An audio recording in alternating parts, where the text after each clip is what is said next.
So good afternoon once again, everyone, and Sir Victor.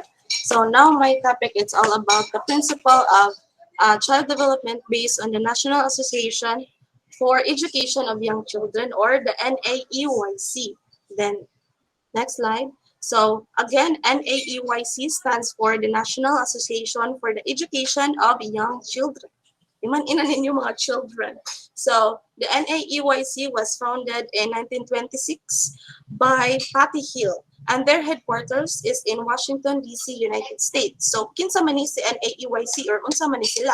So next, so NAEYC is a professional membership organization that works to promote high quality early learning for all young children, age birth through age 8. So by connecting early childhood practices, policies, and research. So there are principles of child development um, and learning that inform developmentally appropriate practice. So nibalik na sad si DAP. So, unsa ganito ang DAP? Everyone, wala magtabi. Hi, unsa ganito ang DAP, or the developmentally appropriate practice? So, nahagyan naman natong DAP, no? Pero sa akong understanding, the developmentally appropriate practice is a method, no, na mo promote sa development sa mga bata. Ay, ano mo diri? Ay, diri ay. Pero sa ako lang understanding kanang mo promote sa development sa bata through play, which is from the word itself appropriate sa age sa mga bata. So, thank you, Hyle. So, according to NAEYC, they defined DAP as a method that promotes each child's optimal development and learning through strength-based, play-based approach to joyful and engaged learning. So, now let's talk about the principles of child development. So, 12 ni sila kabuok. So, I think na-discuss na dyan nato, no? Panahuman na dyan nato, but wala kayo siya na-elaborate. Pero karon ato siyang subtool. So first is that all areas of development are important. So unsa man nga mga areas sa development? So mao ni sila ang mga developmental domain kato physical, social, emotional, and yes, and mental. cognitive. So so why it is important? It is because those developmental domain kato ko mga na-mention are interrelated. So when we say interrelated, kato sila tanan is connected. Di ba? So for example, ang bata mo crawl. Di ba unsa man nga mga developmental domain ang nagamit? So ba nagamit ang physical, ang cognitive. So and also kanang magsuwat ang bata, di ba? Magsuwat ang bata na apo dihang cognitive og ang kuan physical. So di ba dapat in the area of development sa bata, dapat ang tanan ang atong i-develop. Dili lang kayo mag-focus sa usa. So example sa physical domain, so kanang mag-climb, running, ball game, jumping, dancing, mo na so. So number 2 is learning and development follow sequence. So of course, di ba kanang mga bata na originate from infant to hantod kanang age 8 inana kay najud ba na sila yung milestone nga atong murag milestone nga i-reach. So it is important nga dili lang ta kanang focus sa milestone, mag-focus pud ta sa ilahang process. So for example, ang kanang infant infant, so una di ba mo crawl pa man ang infant, di ba mo lakaw dayon, di ba, or mutindog dayon, so mo crawl pa na sila, kundi una jud mag-ana pa na sila ba, magpantod matulim pa o maana nila sila mo crawl dayon, mo ano na mo stand dayon, human stand mo walk na antod running. So na siya sequence. So for example, kana pong magkuan kanang kung tagani mo ang bata og libro, di ba, dili ba dyan napasabot ighatag sa libro kay makakibaw na din siya mabasa. So napanay sequence. So nay kuan kanang dapat kanang makaibaw pa siya if unsa na nga letter, or unsa letter recognition, unsa sound sa letter, unsa pagbasa sa kanang kuan lang mga simple words, usa siya makabasa gyud og book. So naay sequence ang learning and development sa bata. So number 3 is that development and learning proceed at varying rates. So it means that ang bata, we all know that children are or every child is unique and different. So, kita ang tanan or mga bata is dili kita pariha. Ang atong learning, atong development kay dili jud ta pariha og process. So, so development varies because each child is unique, which an individual pattern and timing of growth, and an individual personality, temperament, learning style, family, and life experiences.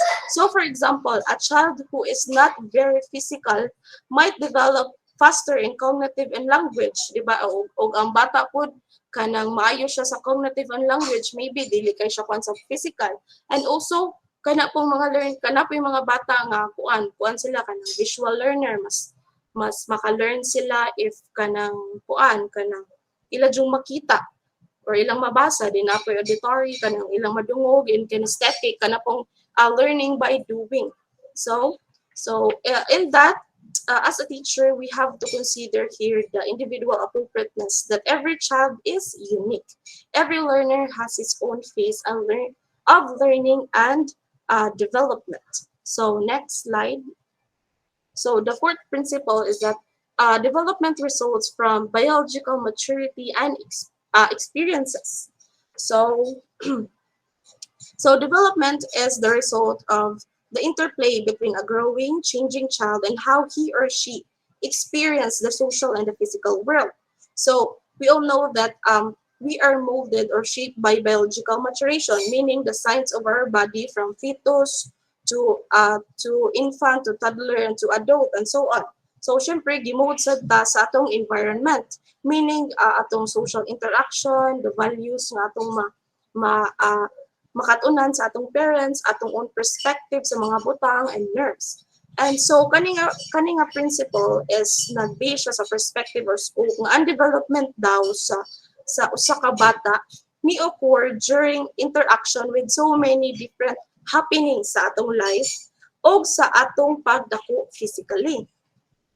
So the teacher does not wait for children to mature or be ready for particular skills, concept, and knowledge, but instead stimulate development through rich, organized, appropriate activities and environments and through time for children's reflection about these experiences. So, ang way sa pag-conduct of teaching sa tuwa kay natay systematic and organized manner. So, sa man ni katong na preschool, then elementary, high school, senior high school, and college. Kaya mao ni sila ang mga hierarchy of the instructor or teacher gives lesson in the natural scope kung asa makaabot ang mga students. So one of the example is the contrast behavior sa usa ka preschool o usa ka college, di ba? Or high school student lang. So di ba we dili ta mag-expect di ba nga if ang preschool tagana tog algebra makasabot dayon na, of course dili kay ang line sa ilang maturity is o ilang experience is layo pa. And overall, this kaninga nga principle is that kanang conclude that the heredity and the environment contribution of a human living in this world is interconnected. So next is that the 5 is early experiences have profound effects on development and learning. So early experiences have both cumulative and delayed effects on a child's development, and optimal periods exist for certain types of development and learning. So, for example, when a child have early literacy experience, so for example, ang child kanang kuan na siya na expose gid siya sa literacy, bata pa lang siya. So igdako niya unsa may resulta. So, di ba, mas maayo kay siya, kibaw siya mo right, igdako pa ng primary level niya ba, kibaw na siya mo right, kibaw na siya mo read, and also, if i-expose po nato siya sa, example, numeracy, so, abot na niya primary level, so, kabaw na siya mo recognize ang mga numbers, so, na siya effects, ang early experiences na siya effects sa development and learning sa kabata. So, as a teacher, exposing K-3 learners to reach a variety of experience and ideas to explore and investigate that are worthy of their attention. So give this This will give students opportunity to make meaningful choices and time to explore through active involvement. So next slide na. So next principle is Natalie. So next principle is development moves to greater independence. So children development builds towards greater complexity, self-regulation, and symbolic or representational capacities. So learning during the early childhood period proceeds at the concrete to abstract. So that's why we should need. That's why in teaching children we should need to kanang magsugod bitaw ta from simple to complex to difficult. So dapat mag-una ta sa mga basics para mas dali nila mas dali sila makasabot. So the earliest form of symbolic represent, representation in childhood is play. So which begin at about 18 months of age and become increasingly complex through the primary years. So children learn to use their imagination and mental imagery to represent ideas, object, and situation. For example, the block of wood stands for telephone.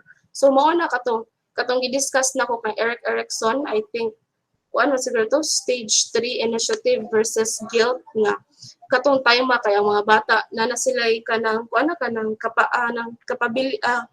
capability of initiating activities and begin to exert control over the environment. For example, kanang magbalay-balay sila.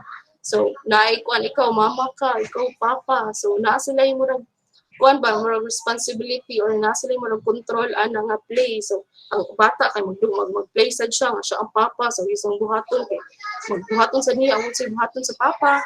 And so on. So next is that number 7. Children develop best with secure relationship. Children need secure, consistent relationship with responsive adults and opportunity to initiate and nurture positive interaction with peers. So kinsa man ni. So mao ni magsugod jud ang relationship sa bata, sa parents, and the teachers. So, it is kanang important nga ang makabuild ta og relationship sa bata. It is important ang bata makabuild og relationship sa ilang parents o sa ilang teacher. Nga naman, kay through nga relationship, murag kanang makuan sila, maka-feel sila og kanang comfortable or makuan sila, ma-feel safe, secured, and through that, maka-build po sila og relationship sa ilang peers, which is their classmates, nga mahimo nilang friends. So, that in order for children to develop their understanding, communication skills, and behavior, express their emotions, and learn social skills, they need to create a good relationship with others. So, next is 8. Development is influenced by multiple social and cultural backgrounds. So developmental learning occur within and are influenced by multiple social and cultural contexts. So it is very masabtan na gyud nato, di ba, na natay lain-lain nga upbringing sa balay or natay lain-lain nga culture.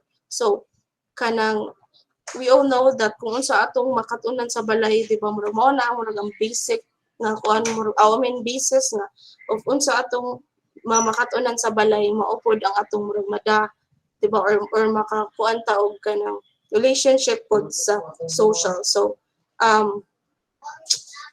next is next is 9.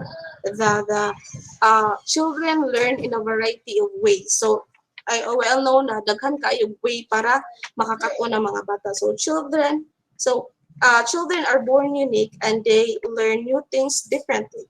Some children learn by visual, auditory, reading and writing, and or kinesthetic. So example, mas makakatuon ang bata para sa kung gingon kayo na, di ba, mas na yung mga bata nga mas makakatuon sila og ilang makita. And also kana pong sa school, di ba, daghan kaayong way para makakatuon ang bata through play, or kanang mga visual aids, kanang papilit sa mga bungbong, or kanang mga kuan, and also kanang activities, experiments, and also field trip, di ba? Makakatun pod ang mga bata. And next is the number 10 is play. Play is important for developing self-regulation and promoting language, cognitive, and social competence. So play is an important vehicle for developing self-regulation and promotes so learning and develop so, unsa man ni ang self-regulation? So, self-regulation is the ability to understand and manage your behavior, reaction, and feeling happening around you. So, through play, kay kibaw na sila mo manage sa ilang feelings. Ang mga bata, kibaw na sila mo manage sa ilang feelings. So, kung sa mga mahitabo sa kanang during silang play and also ma-promote language kay makistorya man na sila silang mga classmates, sa mga peers or sa mga kuan. Then also social skills, di ba? Makakaton through play, makakaton po ng mga bata nga ma-develop ang ilang social skills through kanang makipaghilo-halubilo sa mga tao or sa ilang mga friends. So next principle is number 11, 11, development and learning advance when children are challenged. So, learning processes when children are prompted and challenged to achieve at a level just beyond their current mastery and have many opportunity to practice emerging and newly acquired skills. So it is really so kita no mahimo man siya ang teacher pohon, so it is really important nga muhatag po tag mga challenge sa mga kanang mga bata. So, and also dapat appropriate po ang mga challenge. For example, in preschool, kana lang sa mga puzzle or mga game, nga na mga mechanics, mga na kanang dili na kayo lisod. And also, through that, kay ma-develop po ang HATS sa mga bata, HATS or the katong higher order thinking skills sa mga bata through giving them activities nga maka-challenge sa ila. So, and last is the children experiences shape their motivation and approach to learning. So children are shaped by impact of their experiences and their motivation and approach to learning. So and then its implication in early learning. How children learn is as important as what they learn. Children's approach to learning involves their feeling about learning, their interests, pleasure, and motivation to learn, and their behavior when learning, their attention, yung perseverance, flexibility, and self-regulation. What the children experience at home and in school affects how they think and feel about learning. Happy, challenging, successful experiences make for good feelings and ideas about the learning. So as a teacher, we need to provide opportunity for children to play and work together. So talk together, problem solve together, make plans and execute them. Let us celebrate with children for what they can do. Take pride in their achievements. Give each one a chance to discover the strength and talent. And remember that everyone can be smart in different ways. So that's all. I think that's all. Thank you. Pasan mo na 'tong Sheila, klaro kayo. Wala na may time. Good. Saon pagtubag? Sige. Okay. So anyways, don't forget to sa mani to ask your classmates, no, to assess if they learn what you are talking about, no? Namina po na sila. Okay, so next reporter ha. Pangutana sa mo sa iyong classmate. Kaya ang ubang classmate nyo diyan, sige nagtando-tando, pero wa nay. Oh, nakasabot niya. Mag-testa ma. Gagawin po scores, okay? So anyways, when we talk about biological, no? Biological, from the word bio. Bio means? Life. Bio means? Life. Life. Di uyab. Bio man ang uyab. No? Bio means life. Life. So means say, kung matag biological, no, it talks about either development is nature or nurture. Di ba? Kasugat mo na? No? So when we say nature, it depends on the environment of the child. Right? Okay? The upbringing. No? So, um, when we say nature, no? That's genes, hereditary, no? Coming from the parents. 'Di ba? Yung mga namana nimo. So it varies. For example, si Jubel, no, gipanganak siya dito sa mga pari. Giadapt siya sa mga pari. So he acquired sa man mga values nga maampuon, no? Honest kaayo, di kay bawa di kay bawa mamakak. Okay? So pag kutob elementary si Jubel na siya sa mga pari. Pag abot niya sa high school kay nakabarkada man siya mga palahubog, no? Palahubog nga YG, di ba? Then sa pana kanang manigarilyo. So meaning say nay tendency si Jubel nga mausab ang iyang nature into